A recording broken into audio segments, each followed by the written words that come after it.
Haleluya, haleluya. Shalom teman-teman, selamat pagi. Tuhan menyertai dan memberkati kita semua luar biasa. Nah, teman-teman, beberapa waktu yang lalu saya dapati satu video ini mengenai penjelasan dari Romo Abba, dan memang dalam videonya beliau ini ada beberapa hal yang saya pikir sangat menarik sekali untuk kita simak, dan karena itu sebelumnya nanti kita bahas sama-sama, kita dengarkan terlebih dahulu apa yang disampaikan oleh beliau, karena ini pemikiran yang sangat baik ya. Dan karena itu teman-teman, mari kita simak sama-sama seperti yang ada di layar kalian semua. Puji Tuhan. Nah, ini dia kita simak. Nanti teman-teman kita simak secara lengkap supaya kita mengerti ya apa yang disampaikan oleh Romo Abba ini. Tuhan memberkati. Namun, sekali lagi, mengapa kita sulit menjumpai tanggapan resmi atau tanggapan dari otoritas menyangkut penistaan-penistaan? Saya berpikir ada dua hal yang menjadi latar belakang dari hal ini. Yang pertama, itu menyangkut potret kemanusiaan sejati, yaitu Yesus Kristus. Gereja Katolik percaya bahwa potret kemanusiaan sejati, yaitu Yesus Kristus. Nah, bagaimana menanggapi musuh, bagaimana kita menanggapi orang yang membenci kita, bagaimana menanggapi orang yang menganiaya kita, semuanya bercermin pada diri Yesus Kristus. Ada banyak orang mengatakan, sebenarnya sangat manusiawi kalau kita membalas saat kita dipukul. Tetapi dalam perspektif Yesus Kristus, itu tidak demikian. Manusia sejati adalah manusia yang digerakkan, bukan oleh instingnya, tetapi digerakkan oleh keyakinannya, digerakkan oleh sistem nilai. Dan itu kita temukan dalam diri Yesus Kristus. Dia tidak hanya berkhotbah, dia tidak hanya menyampaikan pesan, dia tidak hanya mengajar, tapi dia membuktikan itu. Manusia yang dewasa, manusia yang sejati, itu bukan digerakkan oleh instingnya, tapi digerakkan oleh sistem nilai, digerakkan oleh keyakinan. Nah, gereja Katolik belajar untuk bertumbuh dan hidup berdasarkan sistem nilai dan sistem kepercayaan yang diwariskan oleh Yesus Kristus itu. Maka dari itulah, gereja Katolik melihat bahwa kedewasaan hidup itu diukur dari kemampuan kita dalam melampaui hal-hal emosional. Bagaimana kita melampaui kebencian, bagaimana kita melampaui sakit hati, bagaimana kita melampaui kekecewaan, amarah, dendam, dan lain-lain, itu menjadi ukuran dari kesejatian kemanusiaan kita. Yang kedua, Yesus Kristus adalah potret atau wajah Allah yang sebenarnya. Ini keyakinan dasariah yang kedua.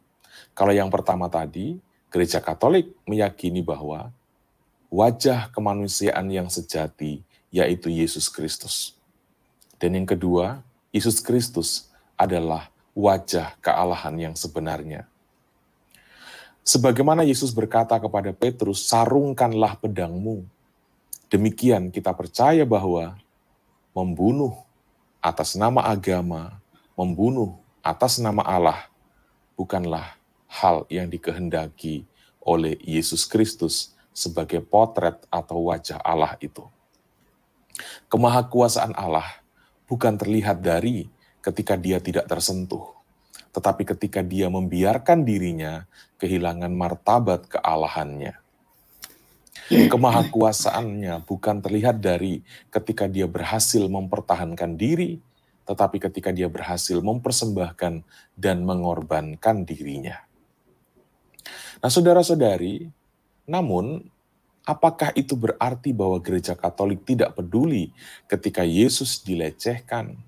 Ada begitu banyak gambar-gambar, ada begitu banyak pemberitaan yang melecehkan Yesus atau menjadikan Yesus sebagai tokoh joke, tokoh humor, atau dijadikan sebagai bahan lelucon. Bunda Maria juga diolok-olok dan dipermainkan. Tentu saja ada rasa sakit hati, tentu saja ada kejengkelan. Tetapi, saudara-saudari, cara terbaik untuk mencintai adalah dengan memeluk Dia yang kita cintai dan mati bersama Dia yang kita cintai di dalam pelukan. Daripada menyerang para pembenci dan kita mati tanpa sempat memeluk Dia yang kita cintai. Nah, itu dia teman-teman, luar biasa. Terima kasih Romo Abad, dahsyat sekali pemikirannya beliau teman-teman. Nah, teman-teman sekalian, sekalipun memang secara spesifik beliau ini Romo Abad berbicara mengenai keyakinan iman sebagai seorang Katolik ataupun sebagai seorang yang memeluk agama Katolik, saya pikir apa yang disampaikan oleh beliau ini juga berdasar pada Alkitab, dan karena kita adalah sama-sama orang yang percaya kepada Tuhan Yesus, maka tadi saya pikir ini pesan-pesan seperti ini bisa dan perlu juga untuk kita simak sama-sama supaya pada akhirnya respon kita terhadap orang-orang yang berbicara secara serampangan terkait dengan iman kita, orang Kristen, orang-orang yang percaya kepada Tuhan Yesus, ya bisa kita ekspresikan dengan cara-cara yang tepat, tentunya berdasarkan apa yang diajarkan oleh Alkitab. Nah, dalam bagian ini saya melihat bahwa Romo Abadi tidak bermaksud untuk kemudian menganggap bahwa orang yang selama ini merespon itu salah. Ya, tapi beliau hanya sedang menyampaikan apa yang beliau lihat, mengapa akhir-akhir ini ya kita memang sulit sekali ya menemukan respon resmi dari teman-teman kita yang beragama Katolik terkait dengan misalnya topik-topik penistaan agama ini, khususnya kalau itu berkaitan dengan simbol-simbol agama umat Kristiani secara keseluruhan, yaitu misalnya mengenai orang-orang yang mengoceh ataupun kemudian menjadikan foto-foto Tuhan Yesus sebagai bahan bercandaan ataupun dalam rangka memberikan hinaan. Nah, teman-teman sekalian, kalau kita berbicara mengenai topik penistaan agama ini memang hal yang sangat populer ya. Dalam pengertian ini bukan sesuatu yang sulit ditemukan karena beberapa waktu belakangan ini ya, misalnya saja PMKC yang dianggap menistakan agama lalu kemudian diproses secara hukum, kemudian setelah diproses beliau ya diperlakukan secara tidak manusiawi oleh Napoleon ya dengan cara menggebuk dan beberapa hal yang sudah dilakukan. Dan juga beberapa waktu yang lalu kita juga melihat sebenarnya orang-orang yang kerap kali selama ini juga melecehkan simbol-simbol agama Kristen itu banyak sekali. Misalnya saja mengenai ucapan dari Abdul Somad yang berkata tentang jin kafir, sekalipun kemudian beliau katanya itu disampaikan dalam komunitasnya, tapi kan konten pembicaraan, konten yang disampaikan itu kan terkait dengan iman kita orang Kristen. Nah, dalam konteks yang seperti inilah akhirnya memunculkan respon di kalangan masyarakat, terutama yang beragama Kristen, bahwa ini jelas-jelas berbicara mengenai iman kita. Nah, kemudian teman-teman sekalian,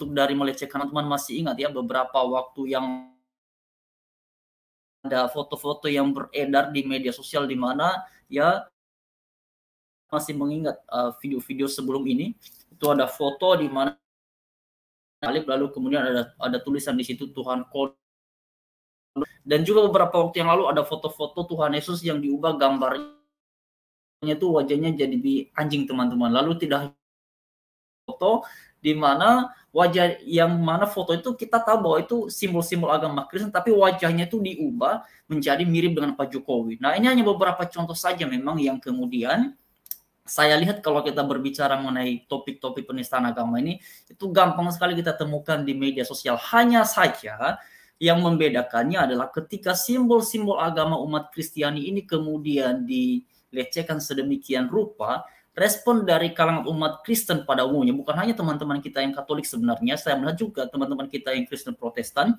juga hampir punya respon yang sama. Hanya saja kalau selama ini teman-teman pernyataan yang resmi ini memang lebih intensif ya dilakukan, disampaikan oleh kalangan umat Kristiani, misalnya mengenai ya ucapan-ucapan yang membahas mengenai iman kita itu memang intensif sekali diberikan respon. Dan saya pikir itu juga hal yang baik, karena memang diperlukan sikap-sikap yang demikian. Ada yang kemudian bisa merespon dengan cara lemah lembut, ya dengan cara mendoakan dan segala macamnya. Tetapi juga di sisi lain diperlukan kelompok ataupun insan-insan Kristiani yang perlu memberikan respon secara tegas bagaimana harusnya iman kita tidak boleh dibahas, dibicarakan dengan cara-cara yang demikian. Jadi saya pikir respon dari teman-teman kita yang beragama Katolik yang disampaikan tadi oleh Romo Abad dengan respon dari teman-teman kita yang beragama Kristiani, saya pikir ini dua respon yang berbeda, tetapi bisa dianggap saling melengkapi pada konteksnya. Ya, bukan berarti saling dicampur adukan teman-teman, tapi itu juga diperlukan karena kalau kita ingat teman-teman dalam perjalanannya Rasul Paulus ketika iman Kristiani itu dipertanyakan, itu dijelaskan, bahkan 1 Petrus pasal 3 ayatnya yang ke-15 juga ya menguraikan bahwa memang kita perlu memberikan penjelasan terkait dengan iman kita. Yang penting adalah cara yang digunakan dalam hal melakukannya Itu yang paling penting. Dan Alkitab sebenarnya sudah meletakkan satu dasar berpikir bagaimana merespon terkait dengan hal-hal yang menyangkut topik penistaan agama ini adalah dengan hormat dan lemah lembut. Nah, inilah yang paling penting dalam hal yang seperti ini. Jadi memang teman-teman, ini luar biasa sekali. Saya secara pribadi sangat kagum juga dengan pemikiran dari Romo Abba ini, karena beliau menyampaikannya dengan pikiran yang tenang ya, tanpa bermaksud memojokkan pihak manapun, dan itu luar biasa sekali teman-teman. Ya, sekali lagi terima kasih untuk Romo Abba yang sudah menyampaikan pemikiran ini.